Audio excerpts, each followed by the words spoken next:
Pengenalan, Pengementerian Pendidikan Malaysia pada tahun 1992 memasukkan pelajaran Jawi ke dalam kurikulum bersepadu sekolah rendah KBSR yang memberi tumpuan kepada kemahiran membaca dan menulis Jawi, dan tulisan ini hanya diajar dalam subjek pendidikan Islam dan bukannya subjek bahasa Melayu.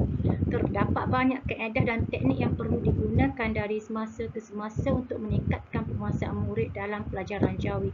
Nuriati dan Nurhana 2012 menyatakan bahawa kemahiran menulis Jawi pastinya memerlukan latihan dan bimbingan bagi melahirkan murid yang mampu dan berupaya menghasilkan tulisan dengan bentuk yang sempurna menggunakan deria dan mental. Oleh itu, guru amat berperanan untuk menjadikan pelajaran Jawi sesuatu yang mudah dipahami dan mudah diingati. Menurut kajian yang telah dilakukan oleh Faizah 2005, kemahiran menulis Jawi di kalangan pelajar tingkatan 4 di Subanjaya menunjukkan 82% pelajar berada pada tahap yang lemah dan hanya 46% sahaja yang boleh membaca dan menulis Jawi dengan sederhana. Pernyataan masalah, persoalan dan objektif kajian, isu dalam pendidikan Islam, penguasaan Jawi pada tahap yang tidak memuaskan, tidak ada penekanan gaya pembelajaran yang sesuai, objektif kajian mengenal pasti pembelajaran murid dalam mempelajari subjek Jawi tahun 6 dalam kalangan murid sekolah rendah di daerah Bacuk. Mengenal pasti tahap kemahiran menulis Jawi murid tahun 6 dalam kalangan murid sekolah rendah di daerah Bacuk. Mengenal pasti perbezaan kemahiran menulis Jawi berdasarkan jantina murid tahun 6 sekolah rendah di daerah Bacuk. Apakah persoalan kajian, apakah gaya pembelajaran dalam kalangan murid tahun 6 sekolah rendah di daerah Bacuk? Yang kedua, apakah tahap kemahiran menulis Jawi dalam kalangan murid tahun 6 sekolah rendah di daerah Bacuk? Dan yang ketiga, apakah terdapat perbezaan yang signifikan kemahiran menulis Jawi berdasarkan jantina dalam kalangan murid tahun 6 sekolah rendah di daerah Bacuk? Surutan kajian, antara kajian-kajian lepas yang berkaitan seperti kajian oleh Sufyan et al.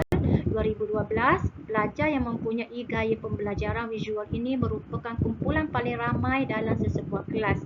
Hasil kajian oleh Nurul Haidar et al. 2016 mendapati bahawa terdapat perbezaan antara gaya pembelajaran pelajar cemerlang dan pelajar lemah semasa belajar Komsas.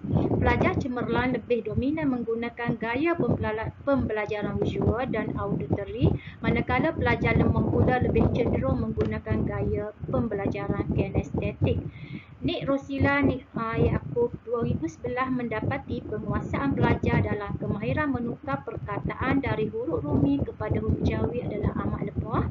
Purata seramai 72.78% pelajar gagal menguasai kemahiran menukar perkataan dalam huruf Rumi kepada huruf Jawi. Kajian oleh Hanita Muhammad Yusuf 2017, enrollment pelajar perempuan adalah 389,173 orang berbanding pelajar lelaki iaitu 266,063 orang bagi tahun 2015. Metodologi kajian. Reka bentuk kajian berbentuk kajian tinjauan populasi 562 orang dan sampel yang diambil adalah 240 orang responden dari 4 buah sekolah di daerah Bacuk, dan kajian rintis telah dilakukan terhadap 40 orang responden dari populasi yang berbeza. Sampelan rawat mudah telah digunakan dan instrumen kajian mengandungi bahagian A, demografi yang berdasarkan jantina, bahagian B, gaya pembelajaran 30 soalan dan bahagian C, kemahiran menulis Jawi 15 soalan. Kaedah yang digunakan adalah kaedah kuantitatif dan inferensi. Data yang diperolehi daripada borang kaji selidik dianalisis menggunakan Precision Programs SPSS versi 21.0. Dapatan kajian mendapati min dan sisian piawai item gaya pembelajaran mengikut dimensi gaya visual. Min yang tertinggi adalah mempelajari sesuatu dengan membaca, mendapat min 4.13, dan min kedua tertinggi adalah memahami dengan membaca arahan 4.09, dan min yang terendah adalah merujuk membaca buku teks 3.35 dan membaca buku teks Lab 3.29. Secara keseluruhannya, tahap gaya pembelajaran mengikut dimensi gaya visual adalah berada pada tahap yang sederhana tinggi dengan purata 3.77 dan dapatan kajian dari Ming dan sisihan piawai item gaya pembelajaran mengikut dimensi gaya visual.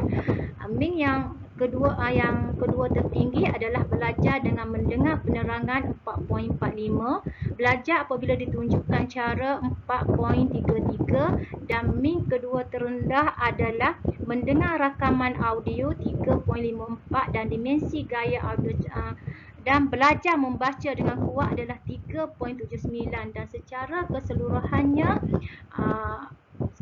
keseluruhannya purata tahap pembelajaran mengikut dimensi gaya auditory adalah berada di tahap yang sederhana tinggi dengan min 3.9. Dapatan kajian Ming dan sisihan piawai item gaya pembelajaran mengikut dimensi gaya kinestetik. Ming yang paling tinggi adalah seronok melakukan eksperimen iaitu 4.33, menulis di papan hitam 4.06 dan dua Ming yang terendah adalah menyertai pertandingan kuis jawi 3.57, menyertai pertandingan menulis jawi 3.14 dan gaya pembelajaran mengikut gaya kinestetik secara keseluruhannya berada pada tahap sederhana tinggi dengan purata min 3.86. Dapatan kajian hasil daripada keputusan ujian T sampel bebas kemahiran menulis jawi berdasarkan jantina. Di mana min sisihan piawaian bagi lelaki 3.9458 dan min sisihan piawaian bagi perempuan adalah 4.2062 dan di sini terdapat perbezaan yang signifikan di antara lelaki dan perempuan dari sudut kemahiran menulis jawi. Rumusan gaya pembelajaran audio adalah gaya yang paling dominan dalam kalangan murid berbanding gaya pembelajaran visual dan gaya pembelajaran kinestetik. Maka guru perlu menggunakan gaya pembelajaran yang bersesuaian terhadap murid-murid ketika sesi pengajaran dan pembelajaran berlangsung. Walaupun tahap kemahiran menulis jawi dalam kalangan murid tahun 6 di 4 buah sekolah berada pada tahap tinggi, pihak sekolah dan juga guru masih perlu memainkan peranan dalam memberi dorongan atau galakan serta menyediakan kemudahan infrastruktur dan persekitaran yang sesuai agar pelajar dapat belajar dengan lebih selesa. Tahap penguasaan menulis jawi murid lelaki dan murid perempuan adalah tidak sama. Murid perempuan lebih menguasai kemahiran menulis jawi berbanding murid lelaki.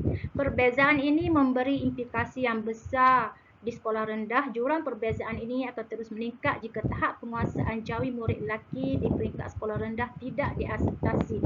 Berdasarkan kajian ini juga dicadangkan agar guru-guru pendidikan Islam boleh memperbagaikan kaedah pengajaran mengikut keperluan murid yang mempunyai latar belakang keupayaan yang berbeza dalam penguasaan jawi. Hal ini bertujuan untuk memudahkan murid memahami pengajaran guru dan mereka akan lebih fokus dengan lebih baik. Itu sahaja daripada saya. Assalamualaikum.